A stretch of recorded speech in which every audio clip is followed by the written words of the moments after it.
Hi, this is Alan from Warrendale Community Church, and we're continuing our series on knowing the will of God. And we are in a particular part of that study in looking at the principles of knowing the will of God that will help to direct our way. In this first video on it, we're going to look at proving the essentials, trusting the Lord, and not relying on our own understanding. These principles of knowing the will of God are another layer in doing the will of God that goes with the stated will of God.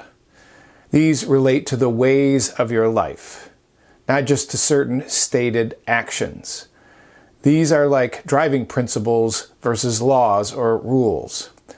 There are the stated rules or laws of the road, but then there are the principles that guide you along the way that make your path straight or easy or profitable, like knowing where you're going before you leave, making sure your car is running, making sure you can see out the window, keep your focus on the road, be alert to people around you. Not the same as the actual laws like speeding or violating, driving without this or that. So we're going to look at those particular principles. The first principle is approving the essentials. Romans chapter 2, verse 18. And know his will and approve the things that are essential, being instructed out of the law. Knowing of his will is the proving out of the things essential.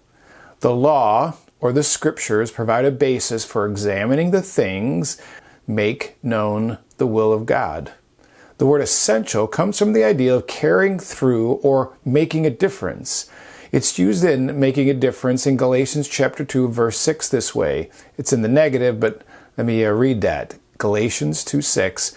But from those who were of high reputation, what they were makes no difference to me. God shows no partiality. Well, those who were of reputation contributed nothing to me. We are to test and then approve the things that will make a difference. The word instruct is about how to examine areas of decision and determine the essential elements that will have us to know the will of God. So that's our first one. The second one is trusting the Lord and not leaning on your own understanding, which is in the same verse. That's in Proverbs chapter 3, verse 5. To trust is to put yourself in the care of the Lord. You put your weight of confidence in the Lord or depend on the one in charge. That's him. It is to trust the Lord's understanding of all things. Your own ideas are not to be the baseline for confidence. Human insight or your ways of grasping the world is not to be trusted. To lean on is to support yourself. This is the wrong means. An example of this, of leaning on your own understanding rather than trusting the Lord with your whole heart, is found in 2 Chronicles 16. This is kind of the skill of making a deal. So starting verses 1 to 6, I'll give you a little bit of background.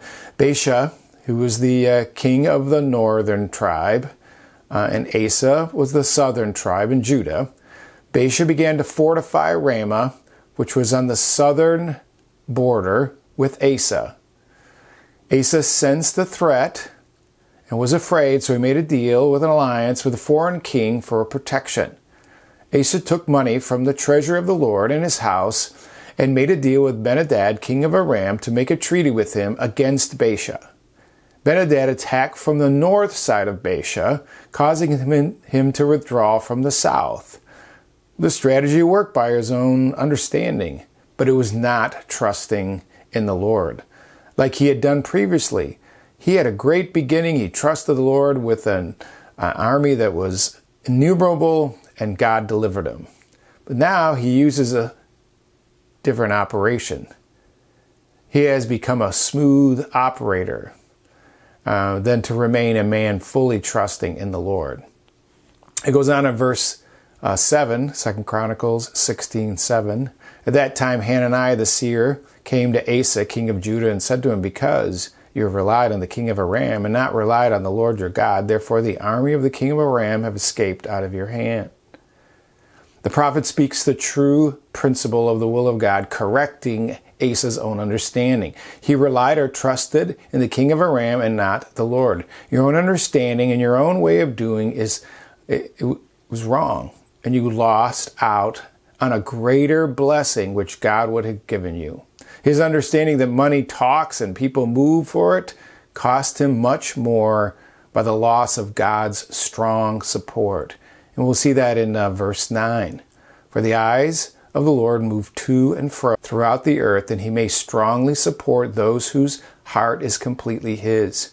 You have acted foolishly in this. Indeed, from now on, you will surely have wars.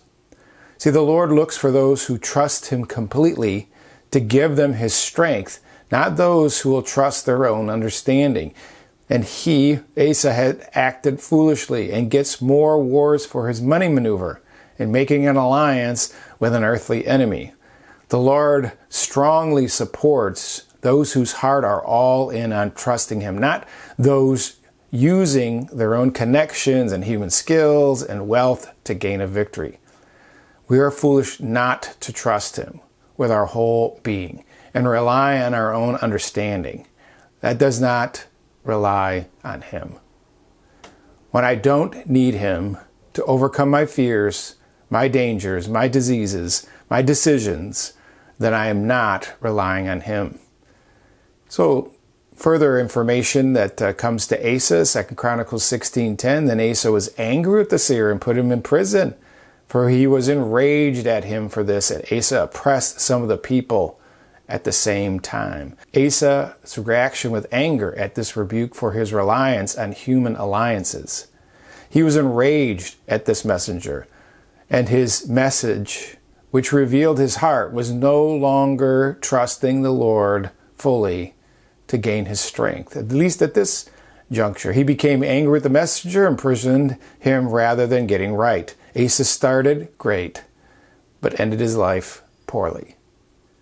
Another illustration is pragmatism. In Genesis chapter 16, and this is Genesis 16:1, talks about that, relying on our own understanding instead of trusting the Lord.